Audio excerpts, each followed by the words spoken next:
Welcome everyone, I'm Casey Dye. I'm the Director of Diagnostic Services here at Madison Memorial Hospital and Madison Health. I am over the radiology department, the laboratory department, the respiratory department, and the sleep lab here at Madison Health. Today we're going to be talking about MRI safety and how that applies to you. A lot of people get confused with an MRI versus a CT, but in fact there are three major differences between an MRI and a CT machine. The first major difference is that the CT machine is not connected to the ceiling. The MRI is connected to the ceiling. So when you're close to our MRI machine at our facility, it is connected to the ceiling. That is your first clue that you're close to the MRI. The second is that it makes noise. The MRI machine can be very noisy in the room, and it sounds like a big swooshing sound going on. That swooshing sound is actually liquid helium that is flowing around the tube, cooling it down to a very, very cold temperature. That cold temperature is right around negative 278 degrees. Because of that, there's a part on top of the MRI machine that's connected to the ceiling, which is called the chiller. It's basically just a big air conditioner unit. That air conditioning unit helps keep that liquid helium cold and keeps it nice and refrigerated. Because of it being so cold, it allows that helium to work at its fullest potential. If it does get a little warmer than that, then it evaporates and goes out through the ceiling. And because of that, that's why it's connected to the ceiling. And then the second thing is that it makes that noise, it's swishing that liquid helium around. The CT machine, however, does not make any noise at all. The only time it makes a noise is when it is actually scanning a patient. Otherwise, the room is very quiet inside it. The third difference between the MRI and the CT machine is that the MRI machine is deep. That opening where the bed goes into it is called the bore. That bore can be up to 6 feet long. That's as long as if I raise my arms out all the way. That's how deep that MRI is. The CT machine, however, is very narrow. It's only 18 inches. So if you're looking at the machine, can I see through the machine without bending down? Then your chances are you're right next to the CT machine. If you cannot, then you're very close to the MRI machine and you need to be careful. So those are the three main differences with the CT and the MRI and why they get confused. So we're going to talk a little bit more here about the MRI machine and magnets. So we're going to go clear up, forget MRI altogether. We're going to go up to the 38,000 foot level like a big airplane, okay? We're looking down at the sky. What type of magnets are there that you interact with every day? Some magnets, a lot of people give me, are what type are there? But when we stop and think about it, there's actually magnets all around us. We have our magnetic strip on our credit card. We have our badges have magnets in it. We have toy magnets. We have fridge magnets. We have magnets that open up the door. We have our phones that to charge it will magnet to it. My Apple Watch, when it connects to the charger, is a magnet there. So there's magnets everywhere that we interact with. But when we stop and think about it, we're so used to it, it's kind of a commonplace for us. So a big question here. If we were to take our fridge magnet and pretend I've got a fridge magnet here, and we place it on a fridge right over here, and we turn off the lights and we go to bed at night, what happens to our fridge magnet? Right, it stays there. Why does it stay there? Because there are two different forces that are being interacted here. It has no correlation at all with what the power is happening on whether our fridge magnet's going to stay on that fridge or not. That's the same with our MRI machine. So bringing it back down to the MRI, our MRI machine is a huge magnet. So when you stop and think about it, we can't really see it, but how strong is that magnet? Well, let's put it into some comparisons with other things that we know about. The Earth's gravity pull, the part that keeps us on the ground here, that is 0.00005 Tesla. Magnetic strength is measured in Tesla or T. So I counted on my fingers there. That's how I cheated, so I knew what it was. But 5.00005 Tesla is what keeps us on the ground. That's the Earth's magnetic pull. Then you got your fridge magnet, back to the fridge there. That is 0.01 Tesla. Some of us think that's not very strong, but how many of you play the magnet game where you try pushing them together? It always wins. It always is stronger than us. But then we go a little bit bigger. How about the guy that picks up the cars at the junkyard or the metal at the junkyard? That's 1 Tesla. So you can imagine how strong that is.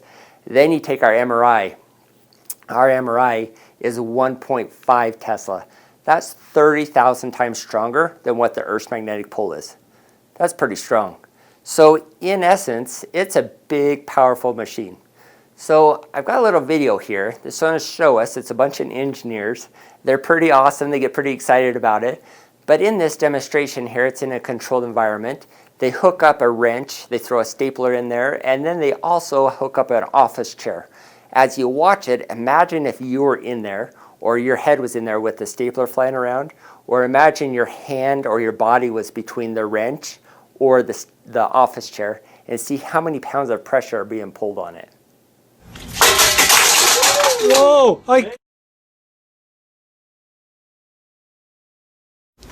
So the force we're reading on that guy right now, just at that part of the magnet, is close to 300, 280?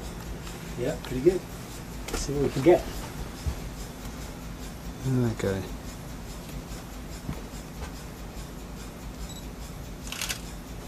No. 400 now. And it's going to attach itself to the board. Any second it's going to start dropping, yeah. Gravity will just do enough. There it There goes. it goes. Oh, that's almost And 600. now, it is giving us a reading of 500. 500 pounds. Whew.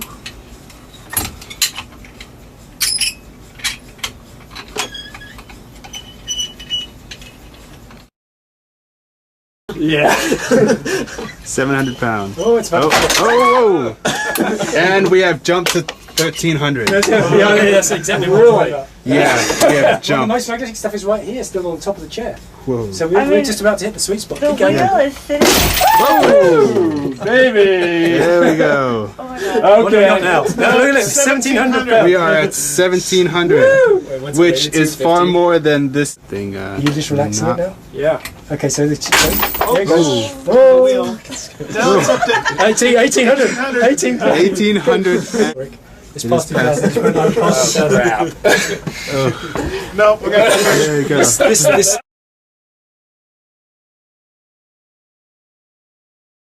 Pretty crazy, huh? I couldn't imagine being stuck there next to that. Here's another machine here. So if we have somebody who gets stuck in between the machine and it, there's only 2 ways we can turn off that magnet. So no matter what, just like I explained before with the fridge magnet, when the power goes out here in the building, our MRI machine stays on no matter what. Even if the computers are off, if the power's out, that magnet stays on at all times. So the 2 ways we can turn it off is 1, we do a controlled release of the helium, where we warm up that helium very, very slowly. As we warm up that helium, the magnetic strength starts to decrease slowly. And then the engineer comes in and he pulls off the item, and then we have to repair it all up. The second way is we hit a little red button on the wall. It's called quenching our machine. To quench our machine and hit that button, the service engineers have expressed that we have to replace pretty much our MRI machine to do it. It's cheaper just to buy a new one and put it into there. So guess how much our MRI machine costs? If you were to guess, it's a lot higher than what most people think. I just did a quote for one to get us a new one here at Madison Health, and I'm asking for $1.9 million to replace it. That does not include replacing the ceiling, because our ceiling is rubber membraned with rocks on top of it. And as the cold air exits the MRI machine all at once, then it puts cracks all over in that rubber lining, and then we have water leaks the next time it rains. Here's a little video of an Intermountain facility. They got in huge trouble for doing this, but it would be really awesome. It's all MRI or a radiology person fan to do what they do. But they throw some stuff in there. Again, think about if you were laying in that bed, how you would be acting or how you would be interacting in there, what would happen if these things were flying around you. And then at the very end, they hit the red button, and then you see it exit out of the building in a very controlled environment. So here's this video, and you can see how they do that.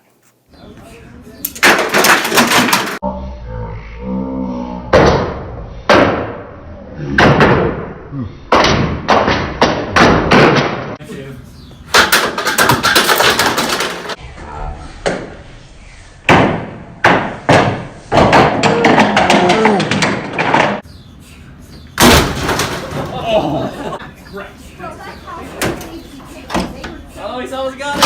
He's almost got it. Don't hurt yourself.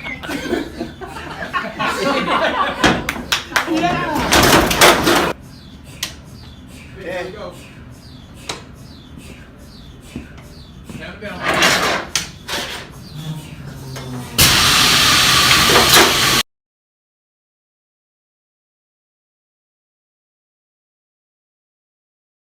Pretty crazy, huh? So now that you've watched those two videos of things going in there and quenching the machine, think about for a moment, how would you respond if you were responding to a code blue in the MRI unit? We know the MRIs, things flying around in there, it's pretty crazy. But usually when we go on a code, what are some things you take with you? Most of us who are going to go on the code have color on our badge. So I just took my badge off, or else I'd show it to you. But it has color on there, blue, yellow, green, black. Those colors are ones that are safe to go into, will most likely be responding on a code blue at our facility. When that happens, a code is called in the MRI. The biggest thing is not to enter the MRI room at all. The reason being is we're focused on our A, B, C, D, Q, W, Z's and all the acronym we have to memorize.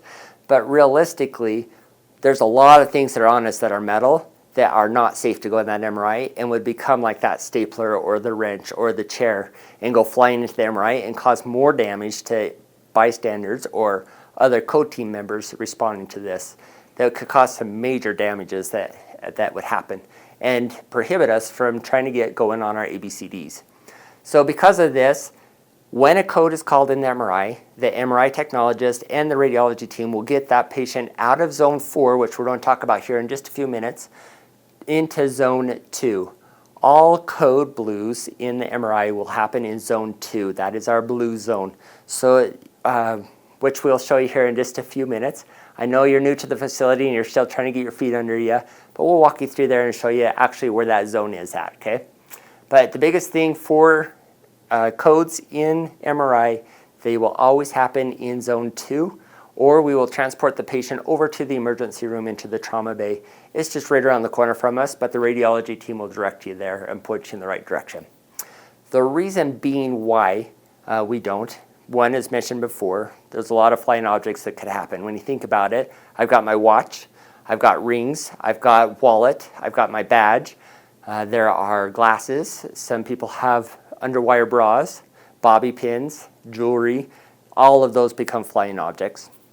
And there was an event that happened not that long ago, but it happened over in India. This is a picture of Swahimi, and he is pinned up next to the MRI machine. His patient needed some oxygen, and he asked for an oxygen tubing. There, they call it a ward boy, but it could be anybody in the facility when you hear oxygen. So he grabbed the oxygen tank, which is a big green metal cylinder you can see in the picture. As he got close to that MRI machine, it sucked up and it pinned Swahimi up against that wall. As it pinned him up next to the MRI machine, unfortunately, he was stuck there for a couple of hours. They didn't know how to quench that machine, which you guys just saw that video on. So they finally got a hold of someone here in the States. They hit the red button. The oxygen tank fell off. It releases all that liquid helium in a matter of seconds. It kills the MRI magnetic strength. That oxygen tank fell off. As it fell down, Swahimi immediately died from internal bleeding. A lot like how they say if a train ran over you and parked on the middle of you and then it left, you would bleed to death. That's exactly what happened to Swahimi, is that he did unfortunately pass away. He's the first known MRI injury that I am aware of due to a flying object in the MRI suite. So a lot of people in the States said, oh, that can't happen here. That happens only in third world countries, but never here in the US. We're too great, right? Wrong. In 2001, it happened in New York City to a little 6-year-old boy named Michael. Michael had a brain tumor. It was benign. They took him into surgery. The surgeon did his surgery, took it all out, went to the intensive care unit. He tried to convince his dad that we needed to go down and do another MRI in the morning to verify that they got everything out and that he was good to go home. The dad refused, said, nope, we are done. We've gone through a lot. We're not doing anything else. We're done. The doctor persisted. Dad finally reluctant and said, okay, let's do it. So they take the child down, Michael.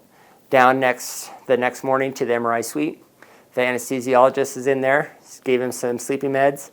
Unfortunately, the medicine didn't take effect quite as quickly as they anticipated, so the anesthesiologist gave a little bit more. Soon, Michael responded to the medicine and he went deep under sedation. Because of that, which is typically normal for a lot of people who go under sedation, his oxygen level started to drop. The anesthesiologist went to their wall, grabbed the oxygen, turned it on. There was no oxygen in it. At this facility, they had a big green metal cylinder, which killed Swahimi, on the other side of a wall where it was empty. And so the MRI tech went around the corner to switch out that tank and get a new one in there. While she was out and around doing that, the anesthesiologist saw that Michael's stats continued to drop. He started yelling for oxygen. A nurse from the day before had brought down a patient and remembered using an oxygen tank and seeing it in the hallway. She ran and grabbed the oxygen tank. It's a little tiny portable one like what we have here at our facility. Gave it to the anesthesiologist, where he grabbed it, put it on the bed, or it's also called the coach. Put it on the coach. As soon as he let go of it, it acted like that stapler and it flew into that bore, flew into the opening. It hit Michael in the head going in, and then it did what's called a ricochet effect, where it turned around and came back and smacked him again before it rested on the side of the MRI bore. At this time, the MRI tech came around the corner, saw what happened, ran in, hit the quench button, released it, oxygen tank dropped. They got Michael out. They took him up to the intensive care unit where they monitored him all day. Unfortunately, though, his brain would not stop swelling and he ended up passing away because of a flying object. A lot of people in the U.S. finally started to wake up and say, hey, we need to do something to protect this. So things like this that happened to Michael and to Swahimi do not happen to anyone else. That is such a horrible, horrible event that happened to these guys.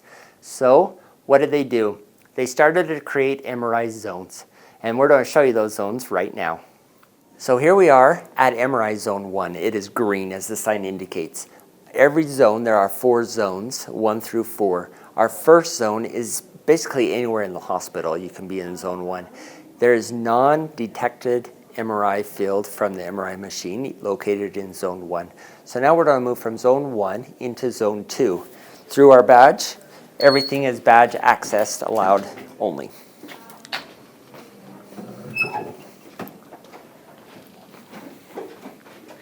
So here you can see zone 2 is at the very end of the hallway. So we'll continue down to zone 2. That is where all of our codes are going to take place that I mentioned it earlier in the video. So come with me on down to zone 2.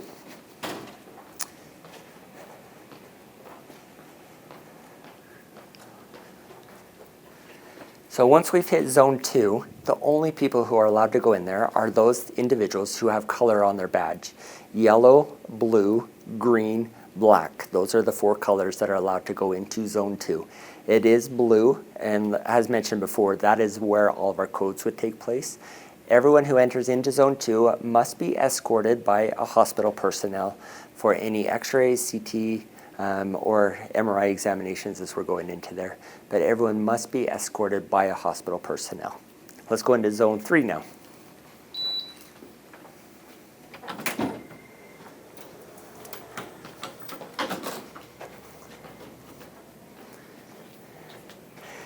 Here is our MRI zone 3. As mentioned, this is where our codes are going to take place.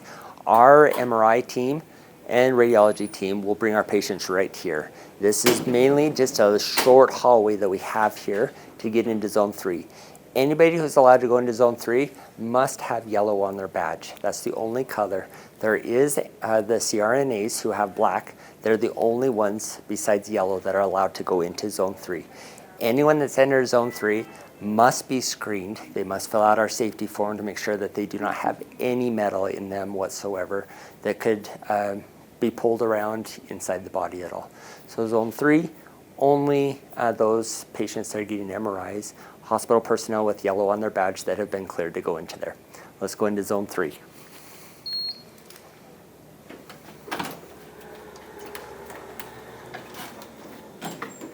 All right, here we are in zone 4, very, very close to it. So inside here, this is where our MRI is. Zone 3, there is some EVS that does have some badges that are acceptable to come into here because they do have a closet here at the end of our hallway that allows us to go into there. If you look down the hallway, you'll see the door. That one is an emergency exit only. Although it does leave outside the building, we do not want anybody to come outside of the hospital, exit it through that door. That is only for an emergency only. You cannot come in the other way from it.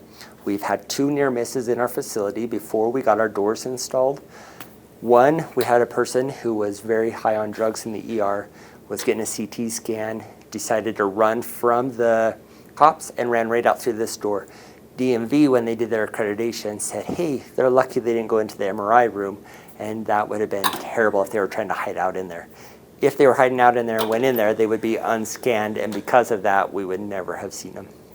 So that's our first miss. Our second one is when our air vents, when the power goes out, the air vents have to get reset, or they shut down so that if there's a fire, it doesn't spread throughout the whole organization. Because of that, that door will sometimes prop open. And when that happened, the door propped open from the air pressure that was built up in here. A sweet old lady walked in through there, came to find somebody, went to zone 4 before it was designated zone 4, opened the door to try to find somebody just as the MRI tech walked around the corner and caught her. Because of those 2 near misses, we got our zones in place, and that's why we're very, very strict on who can come into which zones. And for your own safety, we want to make sure that everyone is screened to go into there. The only people who are allowed to go into zone 4 are the patient, the MRI technologist, and the anesthesiologist who will be doing some sedation on them if they happen to need sedation in there. Other than that, no one is allowed to go into zone 4. Okay? Let's look at the MRI machine now.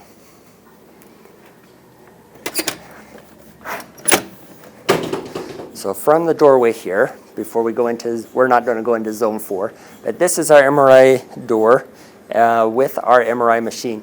As you can notice, there it is connected at the ceiling. That was our first main difference between the CT. Our second, if you listen really quietly, you can hear that helium swishing around. And then third, remember, you cannot see through the gantry. You can't see through that hole there. So that means that we are indeed near the MRI machine.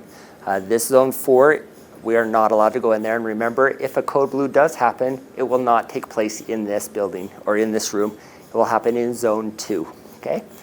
So some of the things or reasons why. If you remember, we talked about how MRIs are a huge, huge magnet. There are 2 pictures here that we'll show you here on the screen. So the 2 images here that we'll show you on our screen are metal objects that got sucked up into the MRI. The first one is a floor buffer. The environmental service person, thankfully not here at our facility, saw that the camera or the lights were off, saw that the computers were off, saw everything was off, said, hey, that floor needs cleaned. So they went in there, started to buff the floor up, make it nice and shiny.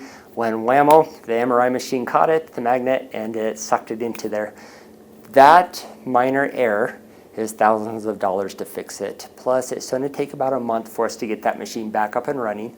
There's a couple of steps that have to happen. One, all the helium, they have to pull that off, so they'll start boiling it off to get all that helium lowered down to a strength that the magnet strength is less. Pull it off, replace all that plastic, replace any broken metal parts inside there. Once that all happens, then they have to get it all put back together, fill it back up with helium, and then test it. And by the time they get done testing all of those things, then we can finally put a patient into there. So a lot of downtime challenges that can happen there. The second one is of a bed. This one actually is in a controlled environment, a test lab, and they've got the bed to show you, a hospital grade bed, showing you how strong it is. If you notice, it's picked up off of the floor. That is pretty strong. I know a lot of us can't pick up a bed anyways, but imagine if you remember from the part earlier in the presentation where you saw how strong it is and how it's much stronger than what picks up the cars at the junkyard. Easily picked up that bed there. So a couple of lessons to learn from this presentation. One, that MRI machine is always on. It never turns off. Even when the power's out, that magnetic field is still on, very, very strong, 30,000 times stronger than what the Earth's magnetic pole is. 2, we have our 4 zones. Any code blue happens in zone 2, and the rest of the zones you need to be escorted. Zone 3 and 4 are off limits to all hospital personnel, except for those that have yellow on their badge. Other than that, there is nothing else to happen in zone 4 in the MRI unless you're getting an MRI done on you yourself. If you have any other questions, please reach out to me. Always welcome to come visit me. Casey down in my main office is in the lab. That's where my home base is. So come on down and see me and say hi. Welcome to the team. Welcome to the family.